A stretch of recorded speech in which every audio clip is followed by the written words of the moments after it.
Toutes et tous, donc une nouvelle petite vidéo aujourd'hui. Alors en fait on va même en faire deux parce que c'est un peu long et on corrige un exercice. Donc c'est un exercice sur les applications du premier principe aux transformations du gaz parfait et on va parler d'une transformation cyclique avec en fait plusieurs transformations successives.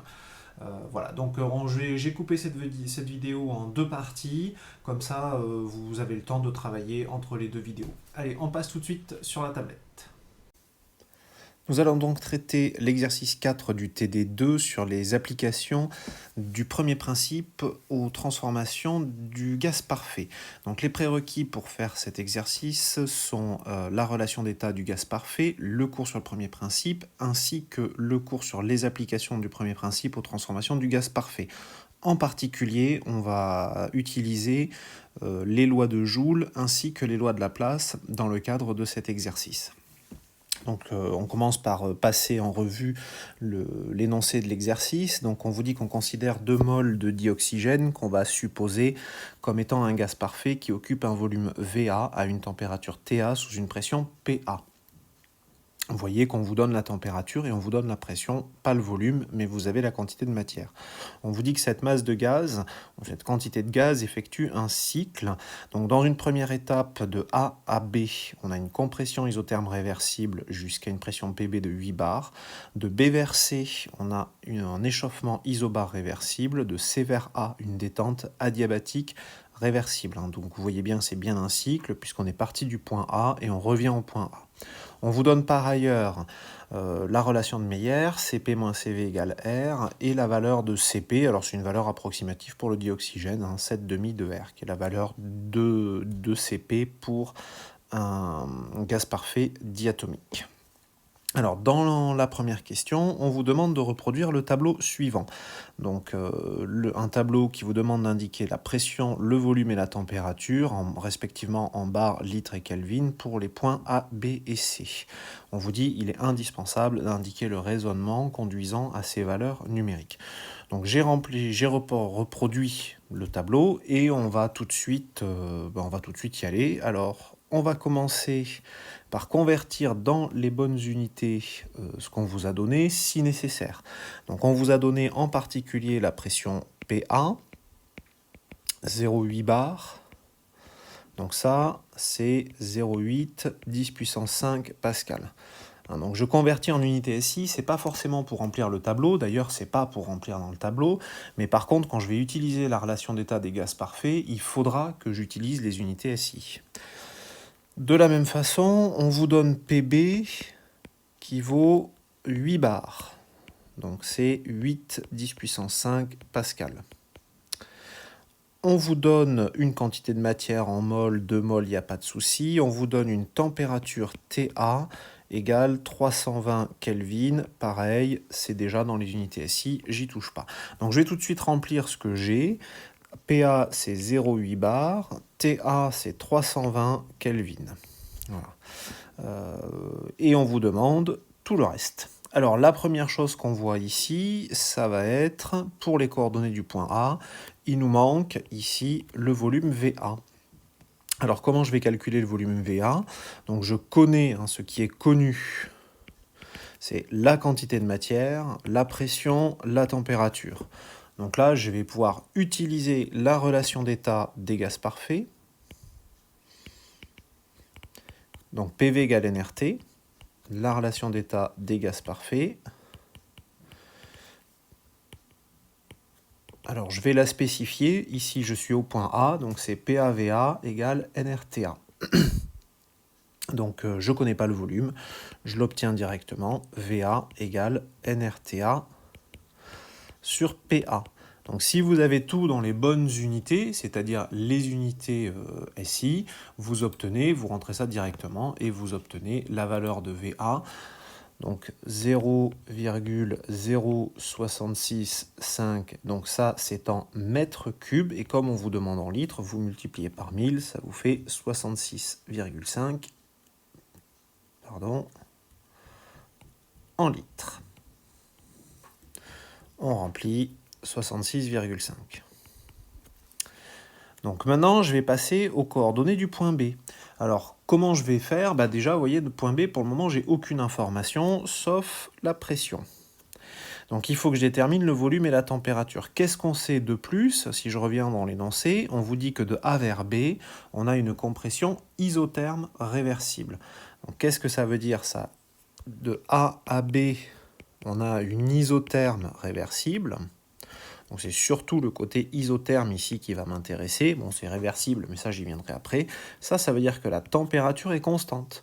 Donc TB est égal à TA. Et ça, donc, c'est 320 Kelvin.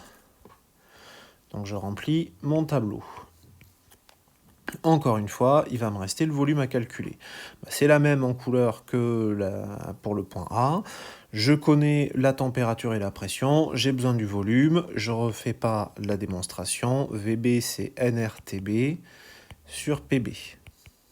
Vous remplacez avec TB égale TA égale 320K, PB égale 8 bars, 8 10 puissance 5 pascal, et vous trouvez 0,00665, et ça c'est en mètres cubes, donc ça va vous donner 6,65 litres.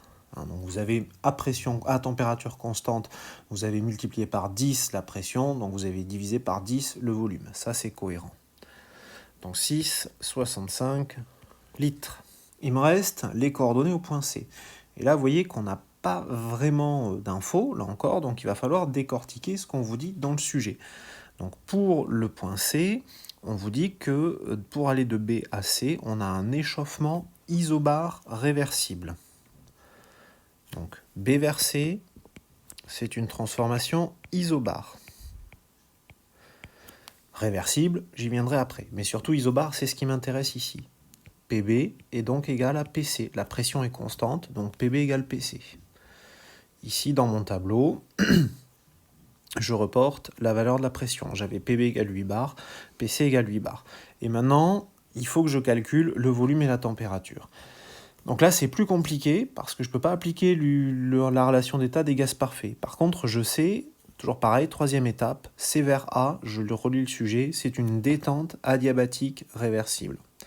Donc, pour aller de C vers A, je reviens ici, C vers A, j'ai une détente adiabatique réversible. Ça veut dire que, en particulier pour un gaz parfait, je peux utiliser les lois de Laplace.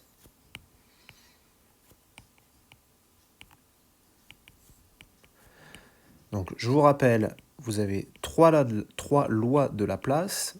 Il n'y en a qu'une qu'on retient, les deux autres se déduisant directement. C'est la pression multipliée par le volume à la puissance gamma est égal à une constante. Alors qu'est-ce que c'est que ce gamma? C'est l'indice d'adiabaticité. Donc gamma, c'est CP sur CV. CP, on a dit que c'était 7,5 de R, et CV, vous le calculez à l'aide de la relation de la loi de Meyer, CP moins CV égale R, donc vous faites le calcul, ça vous donne 5,5 de R. Donc il y a presque tout qui se simplifie là-dedans, et ça vous donne 7 cinquièmes, 1,4. Donc PV puissance gamma égale constante. Constante tout au long de la transformation. Ça veut dire en particulier que cette relation, elle est vraie à l'état initial de la transformation, donc PB VB puissance gamma, et elle est vraie à l'état final de la transformation, c'est-à-dire, c'est C, PC VC puissance gamma, égale PA VA puissance gamma. Là-dedans, je connais PC, puisque c'est égal à PB est égal à 8 bars, je connais PA qui est égal à 0,8 bars, je connais le volume au point A, puisque je l'ai déjà calculé, et je peux donc en déduire le volume au point C. Donc, j'obtiens VC puissance gamma égale VA puissance gamma fois PA sur PC. Donc, PA, c'est 8 bars, PA, c'est 0,8 bars, PC, c'est 8 bars. Donc ça vous donne VA puissance gamma fois 0,1.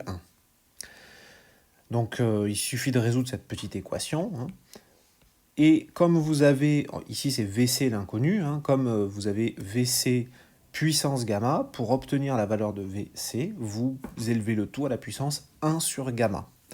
Donc vous allez obtenir V, le volume au point C, comme étant VA fois 0,1 à la puissance 1 sur gamma. Donc si gamma c'est 7 cinquièmes, 1 sur gamma c'est 5 septièmes.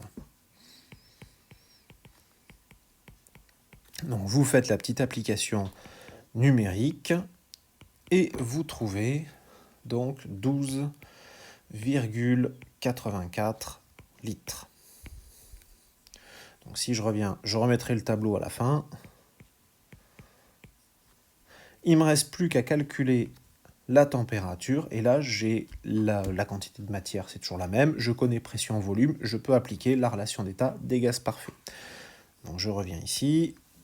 Pour calculer la température au point C, j'utilise la relation d'état des gaz parfaits, PV égale nRT.